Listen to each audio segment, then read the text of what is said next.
Hello everyone here. I'm Mayra. I'm sure most of you readers have had the fortune of being blessed with amazing partners.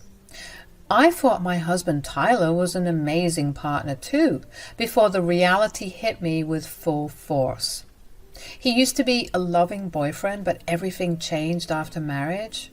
I discovered that he was a greedy man and he often made me buy him expensive things. Jay had a better job than him and he barely contributed towards anything. I should have left a long time ago when he started to get financially and emotionally abusive. However, a surprise pregnancy and my undying love for Tyler made me stay. Guys, it was a huge mistake. I won't even get into the details of how cruel and uncaring Tyler was during the pregnancy. He was of absolutely no help at all. Since I don't have any family, I heavily relied on my father-in-law Max and mother-in-law Vivian for support. Unlike many in-laws, they were actually very nice people. It was due to their help that I was able to safely give birth to my baby. However, things took a dark turn after my baby was born. I had a home birth and natural delivery. So Tyler and I didn't have to go through the hassle of hospitals. He didn't want me to spend money on hospital bills anyway. That would have been a red flag if I wasn't so blind in love. Because I ignored that, this is what happened after I gave birth. My baby was born at the break of dawn, and by night, Tyler had changed from being happy to just uncaring. I was nursing my baby when Tyler walked into our room and said, "Why are you still up with the baby? You need to go sleep right now. I'm sure your boss won't tolerate you being late for work." "What are you talking about, Tyler? I don't have work tomorrow. I'm on maternity leave." "Who said you get to have maternity leave? I'm sure I made it pretty clear that you need to get back to work as soon as possible." I really couldn't believe that I was having this conversation with my husband. Yes, he had been pushy about me going back to work soon, but it hadn't even been a full day since I gave birth. My hormones were already all over the place, and with a crying baby, my emotions were high. Not to mention the fact that I had a natural birth and was super exhausted. So I was very irritated by Tyler's words. I said, "Tyler, this is not funny at all. You need to keep your jokes to yourself, at least for a few days." "What makes you think that I'm joking? Am I laughing, Mayra? Who told you this is a joke?" "Are you stupid or something, Tyler? I literally gave birth today. I can't go to work tomorrow." "Why? What seems to be the problem? I understand why you took maternity leave. You didn't want to work in case it ended up hurting the baby. However, the baby's born and safe now. I don't see why you shouldn't go back to work." Never in my life had I ever thought that my own husband would be so stupid.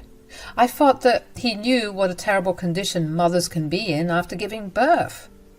It was downright cruel to joke about this, let alone suggest something seriously. Now my emotions were starting to get the best of me and I started to cry a little. I said, "Yes, the baby has been delivered, but my body has been through a lot. It is almost impossible for me to go to work tomorrow. You can't expect me to do this." "All I'm hearing are excuses, Mayra. You are fit enough to move around, so you are fit enough to go to your desk job. It's not like you had a C-section or something." I don't understand how you can be so dense about the human body. I literally pushed the baby out of me. "Tyler, I need to recover. I will join as soon as I feel better. I don't understand why you are pushing me to go to work. It just doesn't make sense." I was really at the end of my wits. With a crying baby and a cruel husband, I felt like my life was becoming a nightmare. I was exhausted and Tyler wasn't making things any better. I should also mention that during this time, women tend to feel vulnerable, so they need a lot of support. But my husband was pushing me to go back to work and treat childbirth like an everyday bruise. It was annoying and disappointing. I also didn't understand why Tyler was so insistent on me returning to work. When he told me the real reason, I was shocked to my core. Tyler looked angry when he said, "You forgot about it, didn't you? Throughout this pregnancy, you only did what you wanted and had no regard for me. I made it clear that I need a new car by next month. If you continue to sit on your butt and be lazy, I won't be getting my car anytime soon." "Wait, what? You want me to go back to work a day after giving birth because you want a car? Are you kidding me right now? How many times do I have to tell you that I am not joking? I showed you the car and everything. I know how much you have in your bank account right now. It's just not enough. You need to get back to work tomorrow. Staying on unpaid maternity leave isn't an option for you." I just blinked and didn't say a word then. I was having a hard time processing what Tyler just demanded. In my head, I was still hoping that this was just an elaborate joke. The man I married couldn't be so careless and greedy. But unfortunately, it wasn't a joke at all. Tyler was dead serious, and his expression said as much. I calmly looked at him and said, "In case you have forgotten again, let me tell you, I just gave birth. I am in no position to get back to work right now." "You will stop using that excuse right now, Mayra. Don't try to think that I will let you gaslight me into anything. You are fine enough to walk around, so you are good to get back to work." "I am not going to keep engaging in this conversation anymore. You are not thinking straight, and I don't know what has gotten into you. I'm already very tired, so just let me be. We will talk about this tomorrow. Listen to me very carefully, Mayra. You can talk about this as much as you want. Just know that you are not changing my mind or getting out of work. You will go to work tomorrow, or God help me." I stuck to my decision not to engage him anymore, so I didn't bother with a reply. I was very angry and hurt. Tyler's insensitive thoughts were like a huge blow to my heart, and I totally needed a break to get my anger in check. Unlike him, I didn't want to shout and yell at him out of anger. Words hurt, and I didn't want to hurt my husband despite the absolute cruelty he was showing me. Tyler left the room and slept in the guest room that night. He didn't even want to help me with our newborn anymore. For some odd reason, he seemed mad at me when it should have been the other way around. I quietly stayed in the master bedroom, softly crying so that I wouldn't wake up my newborn. What should have been the happiest days of my life were turning out to be an absolute nightmare. I was not ready to face the real prospect of my marriage failing due to Tyler's insensitiveness. While I was hoping Tyler would change his mind and come to his senses, he was making arrangements of his own. That's why I got a confused call from my mother-in-law very late at night. She said, "Hey, Mayra, are you still awake? Is the baby doing well?" "Yes, Vivian, the baby's fine for now. You don't have to worry." "You don't sound very well, Mayra. What's going on? I got a call from Tyler and he said that he wants me to babysit tomorrow." "What? We didn't decide this, Vivian. I have no idea why he said that to you. I'm doing well with the baby as of now. I don't understand this either, Mayra. Tyler kept saying that you would be returning to work tomorrow, so he needed me to watch the baby. Don't tell me you really plan to do that. You just gave birth and you need to rest." My day just kept getting worse, and Vivian's phone call was clear proof of that. I couldn't believe that Tyler had actually called his mother to come and watch my newborn. He was still insistent on sending me back to work. It was downright bizarre, and even Vivian was really surprised at Tyler's request. She was starting to have doubts that I was the one insisting on going to work, so I corrected her and said, "I'm not going back to work tomorrow, Vivian. Tyler thinks that I will, and really wants me to go to work tomorrow, though." "What are you talking about? Tyler's asking you to get back to work? Is he dumb or something? This doesn't make sense." "We had an argument about this already, Vivian. I don't know how to get this through his head. My son is an idiot if he thinks you can go to work tomorrow. God knows what has gotten into him. Perhaps he's overwhelmed by the birth and has lost his mind. Who knows? I'm just glad to know that you are not listening to him." I assured Vivian multiple times that there was no way I was going back to work. Vivian seemed a little concerned, but was relieved when I said that it was simply not happening. I didn't give her the full picture because I didn't want to include her in our mess as of now. Tyler was her son, and I didn't want to spoil his image in front of his parents, so I didn't tell Vivian the reason why Tyler was being so pushy. Vivian also didn't press, but said, "You will let me know if something is wrong, right? I don't want you to put a strain on your already exhausted body. You need time to recover and bond with your child." "I know that, Vivian. Not once have I entertained the idea that I will go to work tomorrow. It's simply not happening." "Sounds like you know what to do for your health. Still, if Tyler ends up being pushy or annoying, give me a call. Max and I are just a call away, dear. Don't be afraid to tell us if you need help." I thanked Vivian for her words and ended the call. The call left me a little sad, and I ended up crying again. Even Tyler's own family were being so caring towards me, while my own husband wanted me to jeopardize my health for a stupid car. It was just unbelievable. However, that night I also started to see how abusive Tyler was getting. His demands never ended, and every time he wanted me to buy him something, but he never bothered with gifts and never celebrated my birthday either. I never asked for big things and would have been happy with just a cake. Somehow, he never bothered with that either. Tyler was also becoming emotionally aloof and rarely said two kind words to me. I stayed put because I really loved him and always made excuses for him. When my surprise pregnancy happened, Tyler didn't even seem all that happy and was aloof during the entire pregnancy. I mean, I was the one who did most of the shopping for the baby, too. I asked him to split, and he asked for receipts, which I provided. However, he never got around to paying the money, and I didn't want to keep pushing him. All these things were slowly adding up, and I didn't know what to do. I was hopelessly praying to God that Tyler would wake up the next day and realize what an idiot he was. I didn't get my wish, guys. I was only deluding myself. Tyler didn't magically wake up and get back to his senses. He did wake up fairly early, but what he did next absolutely floored me. He angrily barged into my room and immediately removed the covers from me. I was already in deep sleep after being exhausted from childbirth and being up with the baby at 5 a.m. I barely slept for an hour or so before Tyler interrupted my sleep. I was sleep deprived and my brain was super foggy, but Tyler didn't pay any heed to it. He said, "Why the hell are you still sleeping? It's almost 7 a.m. If you don't hurry up, you'll be late to work." "What are you doing, Tyler? I barely slept last night. I need to rest. Why would you do this?" "Are you deaf, woman? It's almost 7 a.m. You need to shower, make breakfast, pack lunch, and go to work. Stop being so lazy and get up." The fog in my brain slowly cleared, and I was immediately pissed at Tyler. Not only did he interrupt my sleep and wake me up in the worst way possible, but also he demanded that I go to work. He hadn't come to his senses after all. He was still talking about me going to work. I angrily stood up and said, "Are you serious right now, Tyler?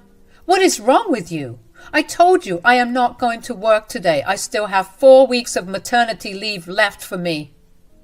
"And I told you that you won't be taking maternity leave anymore. You already wasted 4 weeks' worth of salary by taking maternity leave before the birth of our baby. You won't be doing any of that anymore." "You are acting crazy right now, Tyler. You can't force me to go to work. Your expectations are getting out of hand. I need to rest after the birth. What you are asking of me is downright inhuman." "I don't want to hear your horrible excuses, Mayra. The baby is out already, so you can't bank on your pregnancy excuse anymore. Now, I will say this nicely for one last time. Get ready and get to work. If you miss even an hour's worth of wages, you are going to pay dearly. I am going for a walk. When I come back, you better be ready for work and have the food for me." Tyler threatened me not so subtly and left for his morning walk. I was still pretty horrified by his behavior. Also, the lack of sleep along with the added emotional and physical stress was causing me to feel very sick. Again, my emotions got the better of me and I started to cry. After nursing my baby, who also woke up from the commotion, I went to prepare breakfast. Tyler looked angry and I was actually getting scared of him. I knew how cranky he could get after his morning run, so I got his breakfast ready as soon as possible. I even made his favorite salad so it would lighten him up and make him ready for a conversation. Then I made the table nicely and waited for him. Tyler came back from his morning run and gave a nasty look while he went for a shower. I was patiently waiting for him, hoping that he would have a calm conversation during breakfast. Even typing this out feels surreal now. I don't even know why I tried so hard when Tyler was being nothing but abusive. I was still desperately trying to save the marriage. I still held on to the hope that Tyler would listen to me. Well, let's just say that hope was crushed in the most horrific way. Never in my life had I imagined how that day would go. There I was, one day postpartum, sitting at the dining table with my husband's favorite food and waiting for him to talk to me like a sane person. Turns out I should have just grabbed my newborn and ran. I was at the breakfast table bracing myself for a conversation when Tyler arrived. He looked even more pissed when he saw me at the dining table. He took a menacing step towards me and said, "Why are you dressed like a beggar, and why are you still in the house?" "What is wrong with you, Tyler? You cannot speak to me that way." "I will speak to you in whatever way I see fit. You will keep your nasty mouth shut and do what I ask you to do. Get up, get dressed, and leave." Tyler's insistence now really got to me. I was trying my best to make conversation, but my greedy husband was only seeing dollar bills. Slowly, my sadness was getting replaced with anger. I immediately stood up and angrily said, "I have already told you that I am not going to work today. How many times do I have to tell you that before you accept it?" "You can keep saying that for as long as you want. I will never accept it. The baby is born and it's time for you to fulfill your promise." "Seriously, Tyler? You would make your physically exhausted wife go to work just for a stupid car?" "When did you become so shallow?" "I'm shallow? You were the one who promised me that car and failed to keep that promise. I've been waiting for a year now.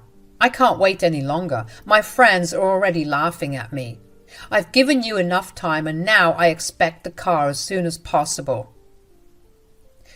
"I just need some time, Tyler. I already told you that I will give you the car. Most of my savings have been spent on baby stuff, and you didn't even pay your portion.